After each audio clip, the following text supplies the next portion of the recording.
In a clinical trial, one tiny mistake, a single misplaced decimal point, can cost millions, and it can even put patient lives at risk.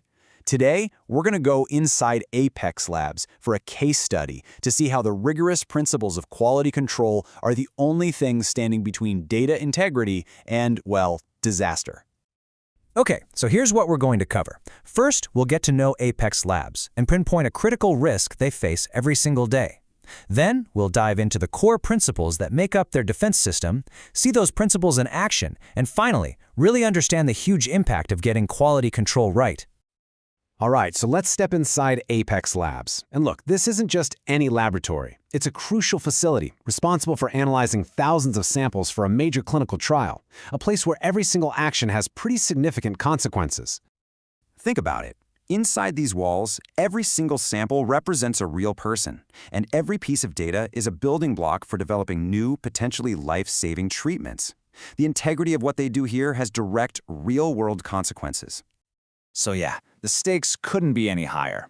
A single, seemingly tiny error, maybe a transposed number or a mislabeled tube, could completely compromise the trial's results, delay a therapy people are waiting for, or even impact patient well-being. So the big question is, how do you build a process that's truly flawless?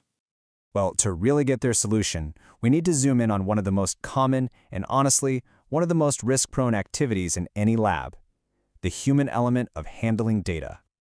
Okay, just picture this for a second. A critical shipment of patient samples has just arrived. The clock is ticking, right?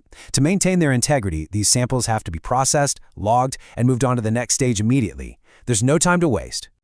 And this is where a technician has to do one of the most fundamental steps, manual data entry. This is that moment that connects the physical sample, the actual tube in their hand, to its permanent digital record in the lab's information system. So with all this pressure, how on earth does Apex Labs guard against something as simple as a typo? A single transcription error could invalidate all the data from that sample down the line. The answer isn't just about hiring careful people. It's all about their quality control protocol. See, they don't rely on hope. Nope. They rely on a super robust quality control protocol, one that's built directly on the principles of GCLP, or Good Clinical Laboratory Practice, which is really the gold standard for this kind of work. First things first, let's get really clear on what we mean by quality control. According to GCLP, it is not an afterthought. It's a planned, systematic set of actions designed to find and prevent mistakes before they can cause any problems. And this really breaks down into 5 core pillars that guide every QC action at Apex Labs. QC is built right into the process, not just bolted on at the end. Everything is spelled out in their SOPs, their standard operating procedures.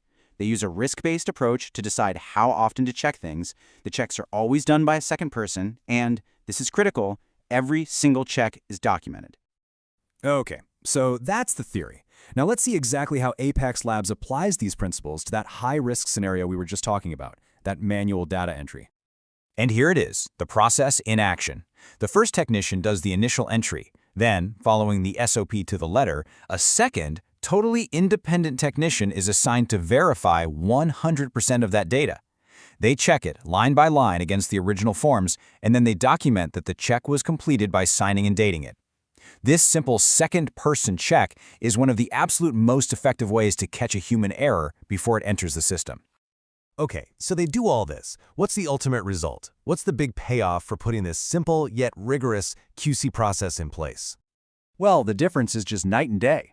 Without this check, there's a huge risk of errors just slipping through the cracks, leading to compromised data. But with the QC process, the risk of mistakes is systematically minimized. The data becomes reliable, it's accurate, and the integrity of the entire clinical trial is secured.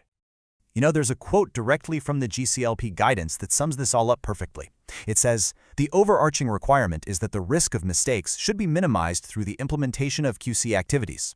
The whole goal isn't to eliminate humans from the process, but to systematically minimize the risk of human error through smart, documented quality control." So as we wrap this up, I want to leave you with a question to think about for your own work. Are your quality control checks documented? Are they independent? And are they truly sufficient to ensure the integrity of your most critical work? Because in this field, quality isn't just a goal, it's the absolute foundation of everything we do.